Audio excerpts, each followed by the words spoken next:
आइए आज आप सब सुनेंगे कामदा एकादशी व्रत की कथा। इस बार कामदा एकादशी का व्रत जो कि 19 अप्रैल 2024 दिन शुक्रवार को किया जा रहा है।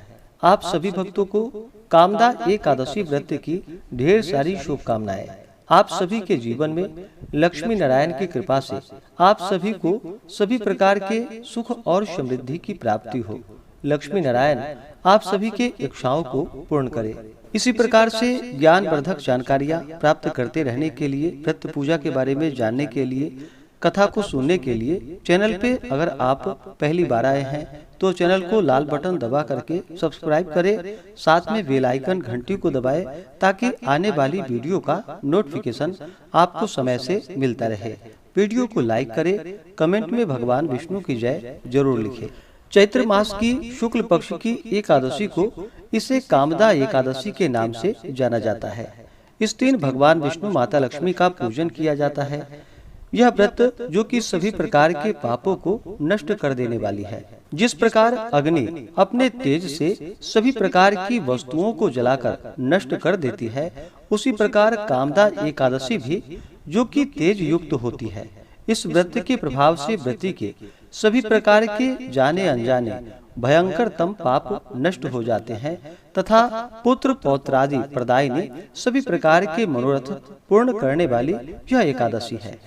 इस एकादशी व्रत को धारण करने से तथा इसके महात्म्य कथा को सुनने से वाजपेयी यज्ञ का पुण्य फल प्राप्त होता है। यह व्रत ब्रह्म हत्या इत्यादि महान पापों को नष्ट करने वाली कामदा एकादशी का व्रत है। तो आइए अब सुनते हैं कामदा एकादशी व्रत की कथा।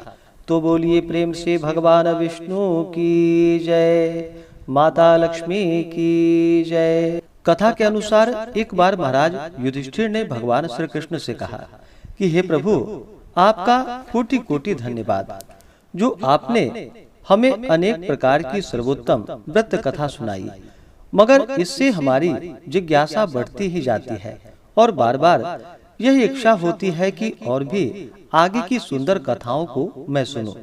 हे महाप्रभु, चैत्र शुक्ल एकादशी का क्या नाम है और इसका क्या महात्म्य है, आप कृपा करके मुझसे कहिए। पांडु नंदन के इस प्रकार धर्मयुक्त विनीत विचारों को सुनकर भगवान श्री कृष्ण ने कहा कि हे राजा, यह प्रश्न महाराज दिलीप ने अपने गुरु महर्षि वशिष्ठ जी से किया था।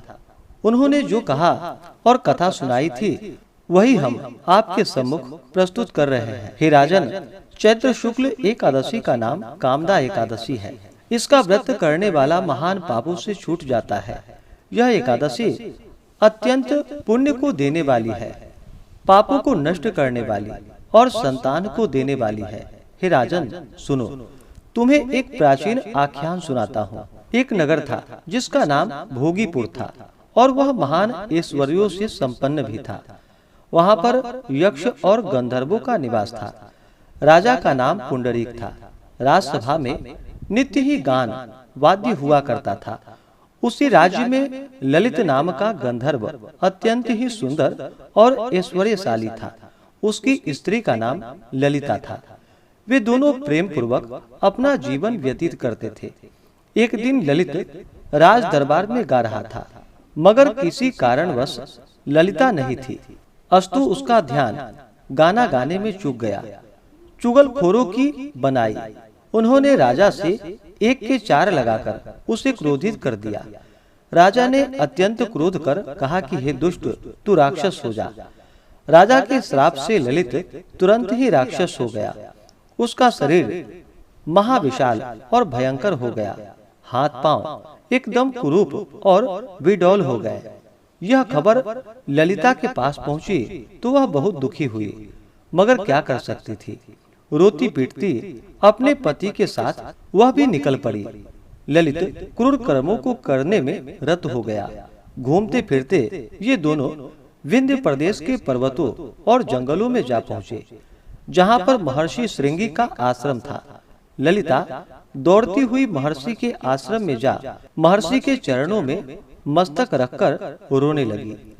श्रृंगी ऋषि ने कहा कि हे देवी, तुम कौन हो, यहाँ किसके साथ आई हो और तुम क्या चाहती हो।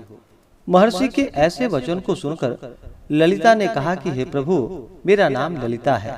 मैं विरंधवा नामक गंधर्व की पुत्री हूँ। मेरा पति श्राप के कारण राक्षस हो गया है। उसी के कल्याण के लिए मैं आपकी शरण में आया हूँ।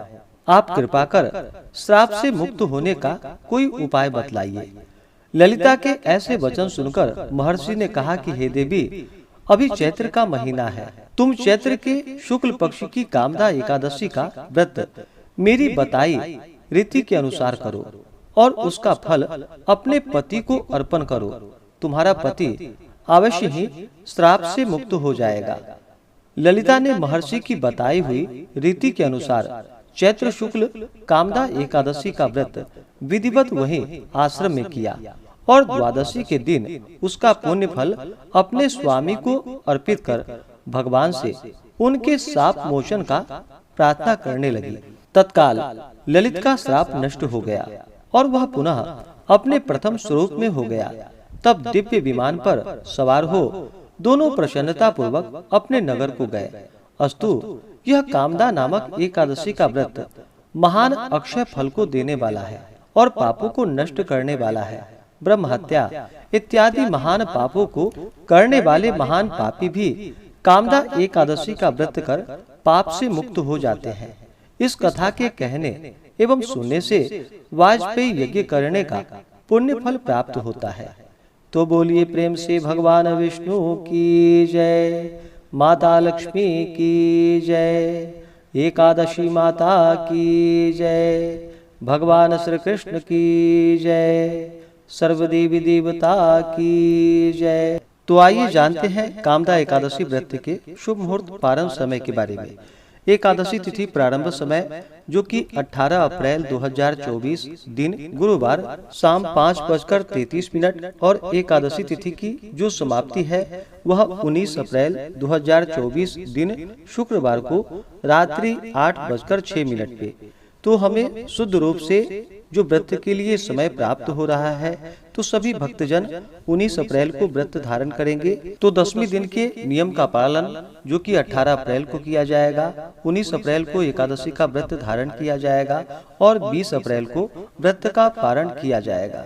एकादशी व्रत का पारण जो कि हरिवासर में नहीं करना चाहिए। हरिवासर का समय द्वादशी तिथि का पहला चौथाई हिस्सा हरिवासर का होता है। तो द्वादशी तिथि की जो समाप्ति है वह 20 अप्रैल दिन शनिवार को रात्रि 10:43 पे द्वादशी तिथि की समाप्ति है।